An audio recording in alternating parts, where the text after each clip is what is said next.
PSV news Tamil channel நேயர்களுக்கு வணக்கம். இந்திய ஆயுதப்படைகளில் வரவிருக்கும் ஏவுகணைகள் சீனா மற்றும் பாகிஸ்தானுக்கு மட்டுமல்லாமல் உலகத்துக்கே ஆபத்தானவை. இந்தியா தனது ஆயுதப்படைகளுக்காக கப்பல் ஏவுகணைகள், பாலிஸ்டிக் ஏவுகணைகள், ஆகாயத்திலிருந்து வான் ஏவுகணைகள், வான் பாதுகாப்பு ஏவுகணைகள், கதிர்வீச்சு எதிர்ப்பு ஏவுகணைகள், தொட்டி எதிர்ப்பு ஏவுகணைகள் மற்றும் நீர்மூழ்கி கப்பலிலிருந்து ஏவப்படும் பாலிஸ்டிக் ஏவுகணைகள் உள்ளிட்ட பல்வேறு ஏவுகணைகளை உருவாக்கியுள்ளது. இந்தியாவில் ஏவுகணைகளை உருவாக்குவது 1980களில் DRDO மற்றும் பாதுகாப்பு அமைச்சகத்தின் ஒருங்கிணைந்த வழிகாட்டப்பட்ட ஏவுகணை மேம்பாட்டு திட்டம் மூலம் தொடங்கியது. சீனா மற்றும் பாகிஸ்தான் இரண்டையும் தடுக்க இந்தியா தற்போது அடுத்த தலைமுறை ஏவுகணைகளை உருவாக்கி வருகிறது. ரஷ்யா மற்றும் சீனாவிற்கு பிறகு இந்தியா எதிர்காலத்தில் ஒரு ஏவுகணை வல்லரசாக மாறக்கூடும். உலகெங்கிலும் உள்ள பல இராணுவங்கள் தற்போதைய ரஷ்யா உக்ரைன் மோதலிலிருந்து வலுவான ஏவுகணை ஆயுத கிடங்கை கொண்டிருப்பது ஒரு நல்ல தடுப்புறுப்பு என்பதை அறிந்து கொண்டுள்ளன.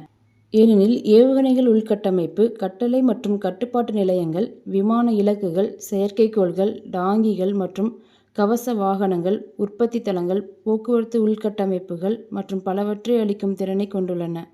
அணு ஆயுத போர் ஏற்பட்டால் ஏவுகணைகள் அணு ஆயுத தாக்குதலாயுதமாகவும் பயன்படுத்தப்படலாம்.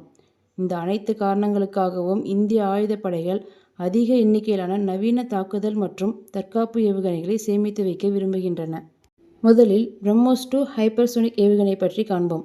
பிரம்மோஸ்-2 என்பது இந்திய ஆயுதப்படைகளுக்காக தற்போது உருவாக்கப்பட்டு வரும் பிரம்மோஸ் சூப்பர்சோனிக் குரூஸ் ஏவுகணையின் ஹைப்பர்சோனிக் குரூஸ் ஏவுகணை பதிப்பாகும். இந்த ஆயுதம் பெரும்பாலும் ரஷ்யாவின் ஜிர்கான் ஹைப்பர்சோனிக் குரூஸ் ஏவுகணையை அடிப்படையாக கொண்டது. பிரம்மோஸ்-2 1500 கிலோமீட்டர் வரை செல்லும் தூரத்தையும் அதிகபட்ச வேகம் மாக் 8 ஆகவும் இருக்கலாம். பிரம்மோஸ்-2 போர்க்கப்பல்கள், போர் விமானங்கள், நீர்மூழ்கி கப்பல்கள் மற்றும் நிலத்திலிருந்து ஏவப்படும். பிரம்மோஸ்-2 2030களில் சேவையில் நுழையும் என்று எதிர்பார்க்கப்படுகிறது. இந்திய இராணுவத்திடம் பிரம்மோஸ்-2 ஏவுகணைகள் கணிசமான அளவில் இருக்கலாம். பிரம்மோஸில் தந்திரோபாய அணு ஆயுதங்களும் பொருத்தப்படலாம். பிரம்மோஸ் சேவையில் நுழைந்தால் உலகின் மிகப்பெரிய ஹைப்பர்சோனிக் குரூஸ் ஏவுகணையாக இருக்கக்கூடும். ரஷ்யாவின் ஜிர்கான் ஹைப்பர்சோனிக் குரூஸ் ஏவுகணை மட்டுமே இதற்கு சவால் விடுகிறது. இரண்டாவதாக பிரலே பாலிஸ்டிக் ஏவுகணை பற்றி காண்போம். பிரலே என்பது இந்திய ஆயுதப்படைகளால் உருவாக்கப்பட்டு வரும் ஒரு தந்திரோபாய குறுகிய தூர பாலிஸ்டிக் ஏவுகணையாகும். பிரலே பாலிஸ்டிக் ஏவுகணை இந்திய இராணுவத்தின் பிருத்வி ஏவுகணையை மாற்றும். பிரலே 500 கிலோமீட்டர் தூரம் சென்று தாக்கும் திறன் கொண்டதாகும். அதிகபட்ச வேகம் மாக் 1.6 ஆகவும் இருக்கும். பிரலே பாலிஸ்டிக் ஏவுகணை 10 மீட்டருக்கும் குறைவான துல்லியத்தை கொண்டிருக்கும். இது உலகின் அதன் மதிப்பின் மிகவும் ஆபத்தான ஏவுகணைகளில் ஒன்றாகும். இந்திய இராணுவம் மொத்தம் 370 பிரலே ஏவுகணைகளை ஆர்டர் செய்துள்ளது. பிரலே மூலம் இந்திய ஆயுதப்படைகள் எதிர்கால ராக்கெட் படைக்கு ஒரு முக்கிய மைல்கல்லை எட்டியுள்ளன. பிரலே ஏவுகணை அதன் சீன, வடகொரியா மற்றும் ரஷ்ய சகாக்களான ரஷ்யா இஸ்கந்தர் மற்றும் வடகொரியா KN-23 ராக்கெட்டுகளை விட சிறப்பாக செயல்படும். அடுத்ததாக அஸ்ட்ரா Mk2 மற்றும் Mk3 ஏர்-டு-ஏர் ஏவுகணை பற்றி காண்போம். அஸ்ட்ரா Mk2 மற்றும் Mk3 ஆகியவை தற்போது IAF மற்றும் இந்திய கடற்படை போர் விமானங்களுக்காக சோதிக்கப்பட்டு உருவாக்கப்பட்டு வரும் வானிலிருந்து வான் ஏவுகணையாகும். இந்த வானிலிருந்து வான் ஏவுகணைகள் IAF மற்றும் இந்திய கடற்படை போர் விமானங்கள் ஆழமான வான்வெளியிலும் காட்சி வரம்பிற்கு அப்பாலும் இலக்குகளை தாக்க அனுமதிக்கும். அஸ்ட்ரா Mk2 160 முதல் 180 கிலோமீட்டர் தூரத்தை கொண்டிருக்கும். இது மீடியோர் ஏவுகணையுடன் நேரடி போட்டியாக இருக்கும். தற்போது அஸ்ட்ரா Mk2 சோதனை கட்டத்தில் உள்ளது. விரைவில் சேவையில் நுழையும் என்று எதிர்பார்க்கப்படுகிறது. அஸ்ட்ரா Mk3 இன்னும் வளர்ச்சியில் உள்ளது மற்றும் 300 to 350 கிலோமீட்டர் தூரம் வரை செல்லும். ரஷ்யாவின் R-37, சீனாவின் PL-15 மற்றும் அமெரிக்காவின் AIM-260 ஏவுகணைகள் அஸ்ட்ரா Mk3 உடன் போட்டியிடும். அஸ்ட்ரா Mk2 மற்றும் 3 ஆகியவை AESA தேடுபவர் போன்ற மேம்பட்ட பண்புகளை கொண்டிருக்கும்.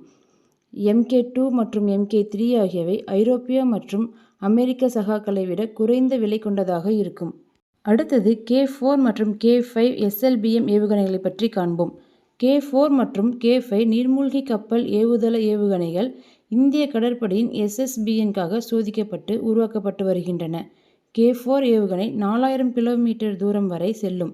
அதே நேரத்தில் K5 ஏவுகணை 5000 to 6000 கிலோமீட்டர் தூரம் வரை செல்லும். இந்த 2 ஏவுகணைகளும் இந்திய கடற்படையின் 2வது தாக்குதல் திறனை மேம்படுத்தும். இந்த ஏவுகணைகள் வழக்கமான மற்றும் அணு ஆயுத தாக்குதலுக்கு பயன்படுத்தப்படும். இவை பாகிஸ்தான் மற்றும் கடலோர சீனாவில் எங்கும் தாக்க இந்திய கடற்படைக்கு அதிகாரமளிக்கும். K4 மற்றும் K5 ஆகியவை முறையே INS அரிஹந்த் வகுப்பு மற்றும் S5 வகுப்பு SSBNகளில் பொருத்தப்பட்டிருக்கும். கடைசியாக அக்னி-6 அல்லது சூர்யா ஏவுகணை பற்றி காண்போம்.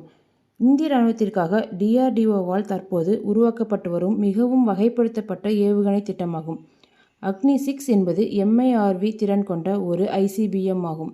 இந்த ஏவுகணைகள் 10,000 முதல் 12,000 கிலோமீட்டர் தூரம் வரை சென்று தாக்கும் திறன் கொண்டவை மற்றும் 10 மூலோபாய அணு ஆயுதங்களுடன் ஆயுதம் ஏந்தியிருக்கும். அக்னி-6இன் SLBM மாறுபாடு தற்போது பரிசீலிக்கப்பட்டு வருகிறது. இந்திய ஆயுதப்படைகள் விரைவில் மற்றொரு படையை பெறக்கூடும். அது இந்திய ராக்கெட் படை. இந்த படைகள் ஏராளமான கப்பல் மற்றும் பாலிஸ்டிக் ஏவுகணைகளுடன் ஆயுதம் ஏந்தியிருக்கும். கட்டமைக்கப்பட்டால் இந்திய ராக்கெட் படை இந்திய ஆயுதப்படைகளின் முதுகெலும்பாக செயல்படும். இது மக்கள் விடுதலை இராணுவ ராக்கெட் படையை எதிர்கொள்ளும். இந்திய ராக்கெட் படையின் முதன்மை ஏவுகணைகள் பிரம்மோஸ் குடும்பத்தின் சூப்பர்சோனிக் மற்றும் ஹைப்பர்சோனிக் குரூஸ் ஏவுகணைகள், பிரளய் பாலிஸ்டிக் ஏவுகணை மற்றும் அக்னி தொடர் பாலிஸ்டிக் ஏவுகணைகள் ஆகும். இதுபோன்ற முக்கிய தகவல்களை தெரிந்து கொள்ள PSV நியூஸ் தமிழ் சேனலை சப்ஸ்கிரைப் செய்து கொள்ளுங்கள். நன்றி.